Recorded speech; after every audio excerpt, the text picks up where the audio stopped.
प्यारे साथियों, दुखों से घबराना चाहिए क्या? कभी नहीं। यह जीवन सुख और दुख दोनों के मेल से बनता है। सुख कभी दुख। यदि सुख अधिक दिनों तक नहीं टिकता तो दुख भी अधिक दिनों तक नहीं टिकता। इसलिए दुखों में कभी घबराना नहीं चाहिए और अधिक सुख में भी कभी इतराना नहीं चाहिए।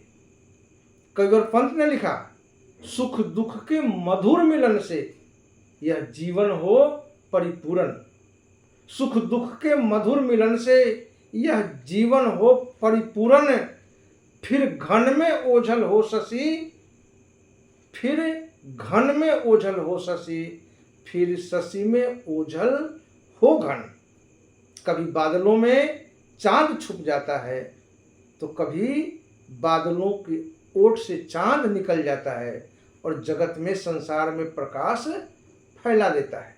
अपनी चांदनी से लोगों को शीतलता प्रदान कर देता है। जीवन में सुख और दुख का यही रोल है, यही भाव है। सुख भी आते हैं फिर दुख भी आते हैं। जिस तरह से दिन और रात, शुक्ल पक्ष और कृष्ण पक्ष, यदि रात न हो तो दिन का मजा ही क्या, और दिन भी नहीं हो तो रात का मजा ही क्या। तो रात के बाद दिन और दिन के बाद रात।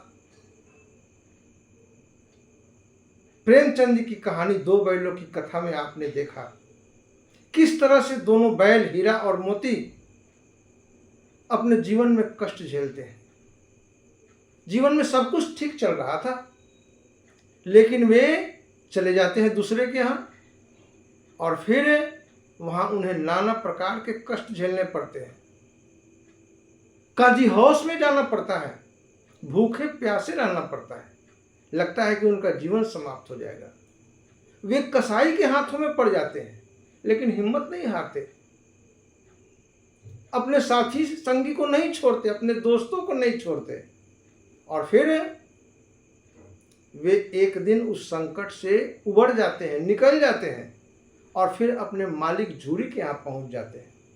इस तरह से उनका जीवन फिर से आनंदित हो जाता है, आनंदमय हो जाता है।